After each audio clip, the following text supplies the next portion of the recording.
Page पर आने के लिए आपका स्वागत है। ऐसे ही हिंदी रोमांटिक्स वीडियोस देखने के लिए और मज़ेदार वीडियोस देखने के लिए इस पेज को सब्सक्राइब कर लीजिए। ज्योति के पति को एक दिन किसी काम से दूसरे शहर जाना पड़ा। उसे वापस आने में करीब 2 दिन लगने वाले थे। उसी दिन ज्योति का भाई उसके घर आया हुआ था। ज्योति का पति अपने साले से कहकर गया था कि अपनी बहन का ख्याल रखना। उस रात ज्योति और उसका भाई विनोद कमरे में अकेले थे। युवती ने अपने भाई से कहा कि तुम एक काम करो, मुझे रात को अकेले में डर लगता है, तुम आज रात मेरे साथ ही सो जाओ। ज्योति का भाई 15 साल का था। ज्योति उसे बच्चा समझ रही थी, पर उसे क्या पता था उसका भाई अब बड़ा हो गया है। फिर विनोद अपनी दीदी के साथ लेट गया, पर इत्तेफाक की बात देखो, ज्योति के पास एक ही कंबल था।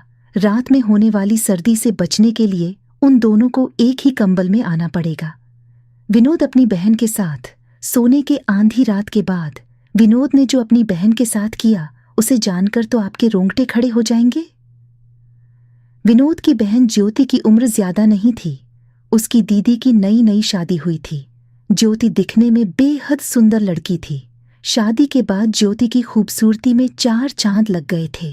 वैसे तो विनोद के मन में अपनी बहन के प्रति ऐसे ख्याल कभी नहीं आए थे, पर उस दिन पता नहीं कैसे उसका चंचल मन अपनी बहन पर आ गया था। विनोद की शादी पास में ही हुई थी, तो विनोद का अपनी बहन के घर आना जाना लगा रहता था। पर एक दिन विनोद अपनी बहन के घर सरप्राइज देने के लिए पहुंच गया। विनोद के जाते ही उसकी बहन ज्योति ने उसे गले से लगा लिया। उस दिन विनोद ने एहसास किया कि दीदी का शरीर पहले से काफी फैल गया है। फिर उसकी दीदी ने विनोद को नाश्ता पानी कराया और विनोद अपनी दीदी से बात करने लगा। ज्योति के घर में सास, ससुर और उसका पति राकेश रहता था। विनोद को जब घर में कोई नहीं दिखा तो उसने दीदी से पूछा कि घर के सभी लोग कहाँ गए हैं। उसकी दीदी ने बताया कि सभी लोग किसी काम से दूसरे शहर गए हैं, वो 2 दिन बाद आएंगे। रात के 9 बजे विनोद ने अपनी बहन के साथ खाना खाया। खाना खाने के बाद विनोद अपनी बहन के कमरे में टीवी देखने लगा। पूरे घर में बस वही 2 लोग थे। अब तक उन दोनों में सम्मान था। किसी प्रकार का गलत ख्याल विनोद के अंदर नहीं था। फिर वे दोनों लगभग 11 बजे सोने की तैयारी करने लगे।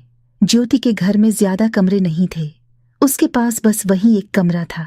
इस वजह से ज्योति ने अपने भाई से कहा कि विनोद, आज तुम मेरे साथ मेरे कमरे में लेट जाओ। विनोद ने भी कह दिया, हाँ दीदी, ठीक है। फिर वह अपनी दीदी के साथ बिस्तर पर लेट गया। ज्योति का बेड ज्यादा बड़ा नहीं था, उसका सिंगल बेड था, पर फिर भी विनोद उस बेड के एक किनारे लेट गया।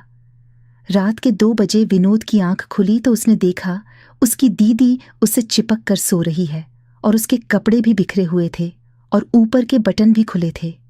ये देखकर विनोद अपना होश खोने लगा। तभी विनोद अपनी दीदी से हटकर दूसरी तरफ लेट गया। कुछ देर बाद विनोद की आंख खुल गई तो देखा विनोद एक किनारे लेटा है, कहीं गिर न जाए। इस वजह से ज्योति ने विनोद को पकड़कर अपनी तरफ खींचकर फिर से चिपका लिया। बहन के ऐसा करते ही विनोद ने अपना आपा खो दिया और बहन के साथ उस रात वो किया जो कोई भी भाई अपनी बहन के साथ नहीं करेगा। दोस्तों, आपको हमारी कहानी कैसी लगी कमेंट में ज़रूर बताएं और अगली कहानी किसकी सुनना चाहते हो ये भी बताएं। और ऐसी ही मज़ेदार कहानियाँ सुनने के लिए हमारे चैनल को सब्सक्राइब करना न भूलें। धन्यवाद दोस्तों।